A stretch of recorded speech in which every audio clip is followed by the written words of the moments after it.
Hey guys, welcome to the Thirst for Fitness MyoBrain YouTube channel. If you haven't checked out part 1 of the warm-up videos, check out it here. This probably won't make too much sense.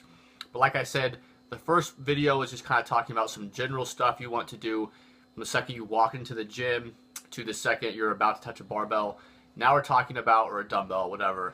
Now we're talking about warming up for the first lift and I'll talk about some of the second, third lift, stuff like that briefly. So just like, again, make sure you watch the first video or else some of this stuff's not going to make sense. So warming up for the first lift, kind of some things that needs to be considered here. It definitely depends on the lift.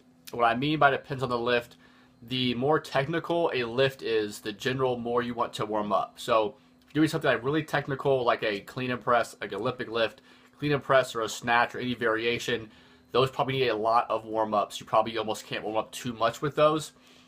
There's also not really an eccentric part to that, so it's not going to be incredibly taxing. But anyways, depends on the lift. So the more technical something is, the more warm-up you need. And then kind of if it's moderate, like a squat or a bench or a deadlift, probably medium warm-up. If it's not very technical at all, like if you're doing an arm day or shoulders and arms, something like that. Or if you train more like a bodybuilder with a lot of dumbbells and machines, you probably don't need as much warm-up as someone doing more technical lift, okay? Depends on the intensity as well. So say if you're someone who has like an hypertrophy days and strength days, or if you're an Olympic lifter and you have like, you're trying to hit like a single or like sets of 5 or sets of 3, that the higher intensity, if you want to look at it, is the weight that you're using, the more you want to warm up. Obviously that will make sense. We talk about how you actually warm up with the sets and reps and stuff. But the higher intensity, even for a given person, you're going to need to warm up more. Lastly, it depends on the individual. I just have a couple of factors here. It's going to be your actual age. I would say that most younger people don't need to warm up as much. Same goes for part 1 of this video. Training age. So again, probably the more advanced you are, the more weight you're going to be using, the greater intensity you're going to be working at. So you're probably going to need to warm up more. But you also can make a recommendation, which I'll talk about in a minute, is having more warm-up reps for someone who is more of a beginner, and then more warm-up sets for someone who is more advanced. So if someone is a beginner, they may want to grind out 8 to 10 reps on warm-ups because they're probably not going to be neurally as efficient to even recruit all their muscle fibers right now. And again, if they're doing sets of 8 to 10 as their warm-up, that's just going to be more and more reps they're going to get practice with. Where someone more advanced, their goal is going to be try to ramp up their nervous system. They probably have most of their technique worked down by now, so they're really just trying to get to that top weight, ramp up their body, prepare for it, but they don't want to be exhausted, if that makes sense. Climate as well. The colder you are, probably more you want to warm up, the warmer your climate around you. In general, less you're going to warm up. And I think strength, I kind of already touched about that. The stronger you are, probably the more you need to warm up. So those are kind of the key things, guys. And I kind of have 2 examples here. And again, I think these are probably realistic numbers for most people who subscribe to my channel.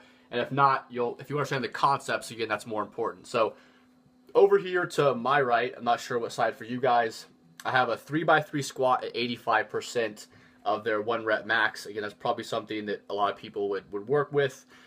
And say this person's 85% is 275 for 3. So that's what they want to get to have their working set. So we'll kind of start down here. Again, I have 45 pounds, just the bar, for 5 to 10 reps. Again, that's probably going to start to warm up some tissues, a little bit of technique work, but honestly, probably your technique at 45 pounds is going to be the same.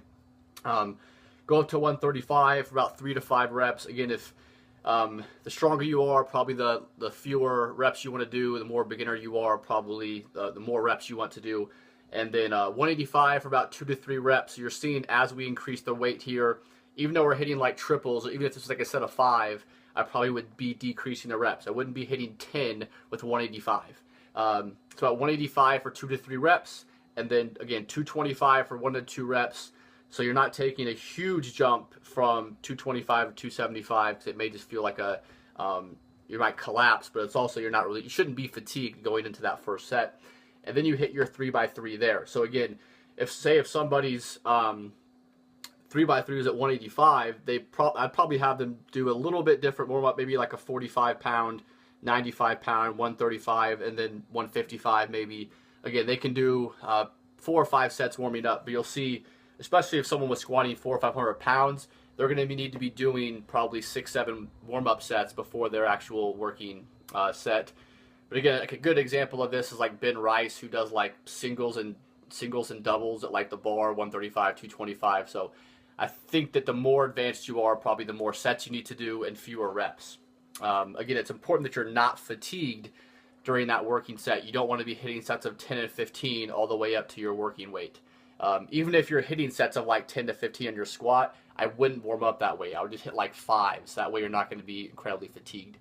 And then I have another example. Again, this is kind of a good example if your strength isn't as quite as high as the squat. So you see there, it's a bench press day.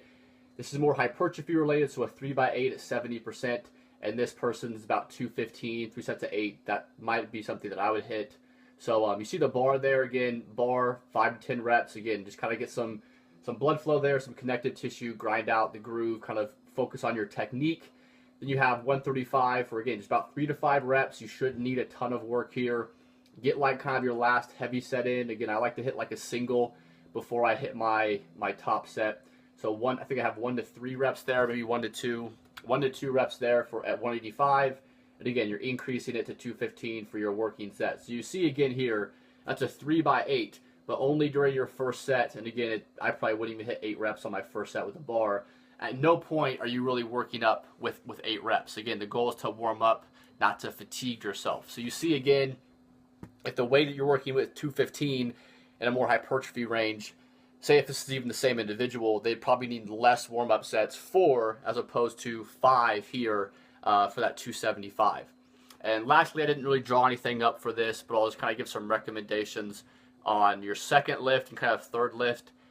I'll give an example of, say, like a lower body day where you're probably going to hit some quads, hamstrings, glutes, maybe the bigger muscle groups. Another thing is just like a technical lift, the bigger the muscle group is, probably the more you want to warm up. So if you're doing like biceps and calves, probably don't need much warm up at all. But say someone did their normal squat routine, they did like that 3x3 at 275, and then moving on to like Romanian deadlifts or something like that. A hip thrust would probably be ideal. I would probably just do like 1 warm-up set before their real set. The reason why I say that is, again, if you do a squat, like a full body kind of movement, even like a bench press, your nervous system, especially after working sets, it's ready to go. You don't need to worry about that. So the only thing you really want to do is get a little bit of technique, maybe feel like the muscles you're trying to feel, make sure your hamstrings are engaging, make sure your lats are engaging if you're doing a row after bench press, something like that. Make sure you just have, say if you're going to row 185, row 135, or if you're going to RDL 225, RDL 135, 155. Get a moderate rep range, probably like 6 to 8 reps on that first working set. Or a good way to think about it is just on your first warm-up set, just do whatever reps you're going to do later. But again, same kind of concept. Don't get really close to don't get within 95% of your working weight. That's pretty much a working set. So just, again, same kind of concepts for the second exercise. And then as you do more exercises for that muscle group, like if I was doing a second exercise for a muscle group, I probably wouldn't warm up. So say if I'm doing a upper body day, I do like flat bench press, and I do like a row. Again, I'd probably do 1 warm-up set for the row, and then get into my working set. But then for my second press, if I'm doing if I do like an OHP, again, a little bit more technical, I may do 1 or 2 warm-up sets with like 95 pounds, 115. Again, lower reps, probably like 2 or 3 reps before my working set. But again, if I'm doing less technical work, like a dumbbell incline press, I'm probably not warming up. I'm probably just going straight into it. Again, same kind of concept. If you want to use like 1 warm-up set, just kind of like feel the groove of the exercise, that's fine. But don't fatigue yourself for that lift.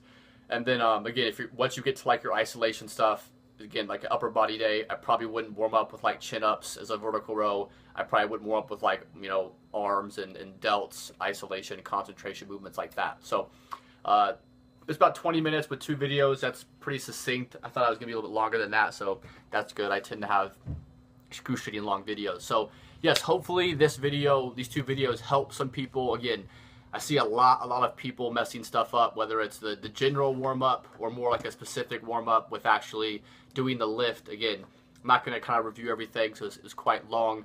But if you use those kind of tips I gave you, especially remembering the concepts, don't get so stuck on this person's warm-up or this person's mobility, you know, oh, well, he does this hip, so I need to do that like him, or this person says that this is the best stretch to do. Don't listen to that. There's no greatest stretch, like there's no greatest exercise or something like that. But I would say that most people probably are going to benefit from the primary goals and the primary part of a warm-up. And then again, using kind of the same concepts with how to warm up in a weight room, like I talked about before, depending on who you are, you know, what lift you're doing, stuff like that. Tailor it to your needs. Don't just memorize what other people are doing. Understand the concepts of what these successful people are doing, and that's kind of how you can get on their level and really be successful. So yeah, thank you guys for watching this video. Again, if you like these videos, thumbs up. This is a informative video for once. I haven't been doing many of these lately. But yeah, thanks for the support, guys. Make sure you like it, subscribe. If you're new here, go check out my website, gregferrisfitness.com. Go check out my Facebook page and all of that good stuff. So that's it, guys. Take care.